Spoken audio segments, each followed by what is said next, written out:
Hello നമസ്കാരം. നമ്മുടെ രാഹുൽ മാങ്കൂട്ടത്തിൽ 24-ലെ ന്യൂസിന് കൊടുത്തൊരു ഇൻ്റർവ്യൂ ആണ്.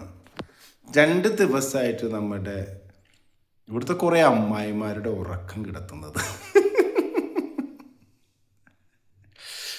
ഹാഷ്മിക്ക് അദ്ദേഹം പറഞ്ഞ കുറേ പോയിന്റുകൾ അല്ലെങ്കിൽ ഹാഷ്മി കൊണ്ടിരുത്തി വെളുപ്പിക്കാൻ ശ്രമിച്ചു എന്നുള്ള അമ്മായിമാരുടെ കുറേ വാദങ്ങൾ.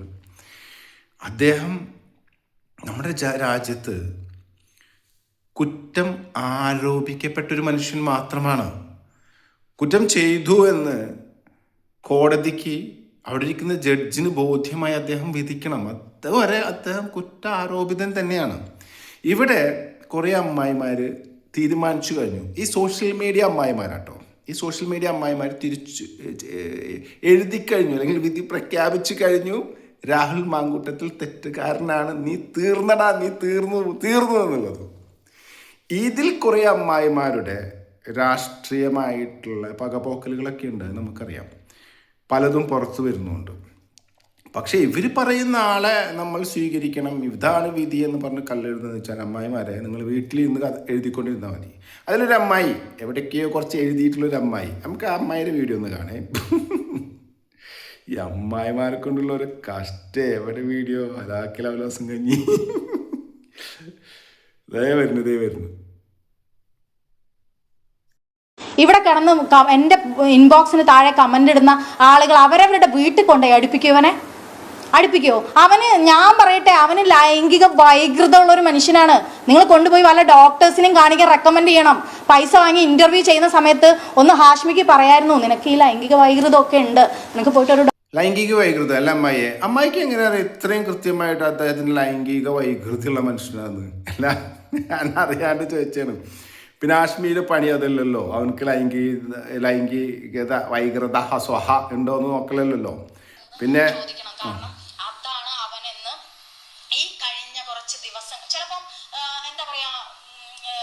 സിനിമയിലുള്ള അതിജീവിതയുടെ ഒരു വിഷയത്തിൽ ദിലീപിനെ വെറുതെ വിട്ടതുപോലെ അധികാരം ഉപയോഗിച്ച് പണം ഉപയോഗിച്ച് ചിലപ്പോൾ വെറുതെ വിടുമായിരിക്കാം.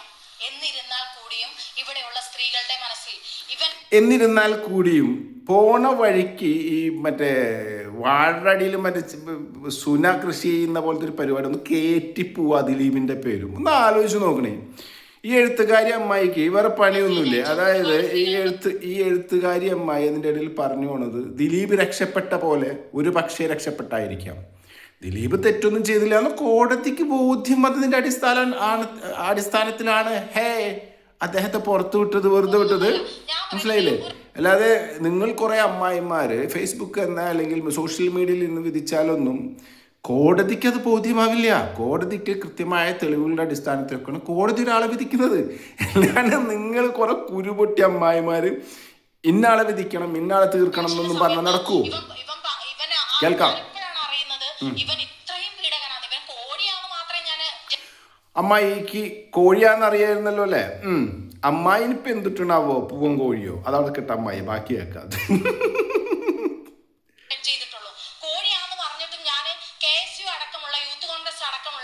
ഇവിടെ ഞാൻ നിൽക്കുന്ന പബ്ലിഷിംഗ് മേഖല അടക്കമുള്ള ഇടങ്ങളിലേക്ക് സ്ത്രീകൾ വരണമെന്ന് ഞാൻ ആഗ്രഹിക്കുന്ന ഒരു വ്യക്തിയാണ്.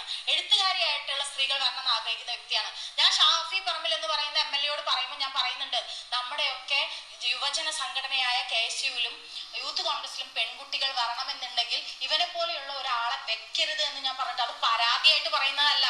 ഞാൻ ഷാഫി പറമ്പിലുള്ള സൗഹൃദത്തിൽ പറഞ്ഞ തന്നെയാണ്. ഇന്നലെ അവൻ പറയുന്നുണ്ട് പറയട്ടെ എന്നുള്ള പരാതിയായിട്ട് ഞാൻ കൊടുത്തിട്ട് ഒരു സ്ഥലത്തും ഇന്ന് കേരളത്തിൽ ഒരു പരാതിയായിട്ട് കൊടുത്തിട്ട് നീതി കിട്ടില്ല എന്ന് ഉറച്ച വിശ്വാസമുള്ള ഒരാളാണ് ഞാൻ. ഈ ഉറച്ച വിശ്വാസത്തിൽ നിന്ന് തന്നെ എനിക്കിപ്പോൾ മനസ്സിലാവുന്ന ഒരു കാര്യം, അല്ലെങ്കിൽ പൊതുജനത്തിന് മനസ്സിലാവുന്ന ഒരു കാര്യം, ഈ അമ്മായിക്ക് ഈ പറയുന്ന വ്യക്തിയുമായിട്ട് എന്തോ പ്രശ്നമുണ്ട്. അല്ലെങ്കിൽ അമ്മായി ഞങ്ങളൊന്ന് തിരിച്ചു ചോദിച്ചോട്ടെ, അമ്മായിക്ക് എത്ര ചിക്കിലി അപ്പുറത്തുനിന്ന് കിട്ടി ഇത്തരം കാര്യങ്ങൾ പറയാൻ? ഒന്ന് ആലോചിച്ച് നോക്കൂ. ആദ്യം അമ്മായി വന്നിട്ടൊരു ആരോപണം ഇറക്കി. ഓക്കെ, അദ്ദേഹം അതിൻ്റെ പേരിൽ അല്ലെങ്കിൽ അതിനും മറ്റുള്ള കേസുകളുടെ പേരിൽ ഉള്ളിൽ പോയി. തിരിച്ചു വന്നു. അദ്ദേഹം വളരെ സത്യസന്ധമായി അദ്ദേഹത്തിന് പറയാനുള്ള സമൂഹം അറിയാൻ വേണ്ടി ഒരു ജനപ്രതിനിധി എന്ന നിലയിൽ അദ്ദേഹം വന്നു ജനങ്ങളോട് സംസാരിച്ചു, അല്ലേ? അപ്പോ തന്നെ അമ്മായിക്ക് കുരുപൊട്ടി. അമ്മായി അടുത്ത പ്രസ് മീറ്റ് വിളിച്ചു. അപ്പം തന്നെ അറിയാലോ അമ്മായിക്ക് ആരോടൊക്കെയോ എന്ത് തീർക്കാനുണ്ട്. സ്നേഹം തീർക്കാനുണ്ട്, ഞണ്യതിനോ മേടിച്ചോ കാശിനോ സ്നേഹം തീർക്കാനുണ്ട്. അതിറക്കുന്ന ഡയലോഗ് മാത്രമാണ് അമ്മായി. ഇതിനൊന്നും അമ്മായിയുടെ അത്രക്കൊന്നും എഴുതിയിട്ടുള്ള പരിചയമോ അല്ലെങ്കിൽ അമ്മായിയുടെ അത്രക്കുള്ള പല പരിചയങ്ങളും വേണ്ട. കോമൺ സെൻസ് മതി കേട്ടോ. അടുത്തേക്ക് പോവാം. അമ്മായി പറയാനുള്ളതല്ലേ. ഞാൻ കമ്മ്യൂണിസ്റ്റ് പാർട്ടിയുടെ ഒരാളും അല്ല. കോൺഗ്രസ് പാർട്ടിയിൽ നിന്ന് എന്നെ സംരക്ഷിക്കാനോ എന്റെ കമ്മ്യൂണിസ്റ്റ് പാർട്ടിയുടെ ആരും അല്ല. പക്ഷെ കമ്മ്യൂണിസ്റ്റ് പാർട്ടിയുടെ ആരൊക്കെ ആയിട്ടോ നിൽക്കുന്ന പടങ്ങളൊക്കെ ഇങ്ങനെ സോറി, എഴുത്തുകാരിയാണ്, അത് ഞാൻ മറന്നു. ആർക്കൊക്കെ എഴുതി കൊടുത്തതിൻ്റെ ഉപകാര സ്മരണൊക്കെ ആയിരിക്കും അല്ലേ. എനിക്ക് ഈ അമ്മായി ഒരു കാലത്തും ആരും ഉണ്ടായിട്ടുമില്ല. എന്നിട്ടും ഞാൻ കോൺഗ്രസ് പാർട്ടിയിൽ നിൽക്കുന്നത് എന്താന്ന് വെച്ചാല് അത് എന്റെ ഞാൻ എന്ന് പറയുന്ന ഒരു വ്യക്തിയുടെ മതേതരത്വമായിട്ടുള്ള ഒരു ആത്മസമർപ്പണമാണ്. ഇത്രയും എനിക്ക് കോൺഗ്രസിൽ എന്തെങ്കിലും ആവാനാണെങ്കിൽ ഇവരെ പോലെയുള്ള ആളുകളെ സപ്പോർട്ട് ചെയ്ത്, നിങ്ങൾക്കറിയാം യുവ നേതാക്കന്മാരിൽ കോൺഗ്രസിനകത്തെ ഏറ്റവും സ്വാധീനമുള്ള ആളുകളെ കുറിച്ച് തുറന്നു പറഞ്ഞൊരു വ്യക്തിയാണ് ഞാൻ. എനിക്ക് അതിൽ എന്തെങ്കിലും ആവണം എന്നുണ്ടെങ്കിൽ അല്ലെങ്കിൽ എന്തെങ്കിലും രീതി മുന്നോട്ട് വരണം എന്നുണ്ടെങ്കിൽ ആയല്ലോ. ഇവരൊക്കെ കൊണ്ട് തുറന്ന് പറഞ്ഞോണ്ടല്ലേ അമ്മായിക്ക് കഞ്ഞുടിക്കാനുള്ള കായ് കിട്ടിയിട്ടുള്ളത്. എനിക്ക് പൊതുവായിട്ട് അമ്മായിയുടെ ഈ പ്രസ് മീറ്റ് വിളിച്ചതെന്ന് എനിക്ക് മനസ്സിലായിട്ടുള്ളത്, അമ്മായിക്ക് ആരോടൊക്കെയോ നന്ദി പ്രകടിപ്പിക്കാനുണ്ട്. ആ നന്ദി പ്രകടിപ്പിക്കുന്നതിൻ്റെ ഭാഗമായിട്ട് അമ്മായി വളരെ സിമ്പിളായി രാഹുൽ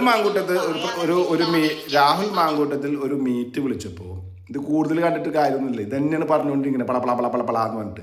രാഹുൽ മാങ്കൂട്ടത്തിൽ പൊതുജനത്തിന് അറിയാൻ വേണ്ടി 24-ൽ കാര്യങ്ങൾ പറഞ്ഞപ്പോൾ കുരു പൊട്ടി ഒലിച്ച് മേടിച്ച കാശിനോ അല്ലെങ്കിൽ മറ്റേതെങ്കിലും ഉപകാര സ്മരണയ്ക്ക് വേണ്ടി അടുത്ത പ്രസ് മീറ്റ് വിളിച്ച് അടുത്ത കഥകൾ ഉണ്ടാക്കുകയാണ്.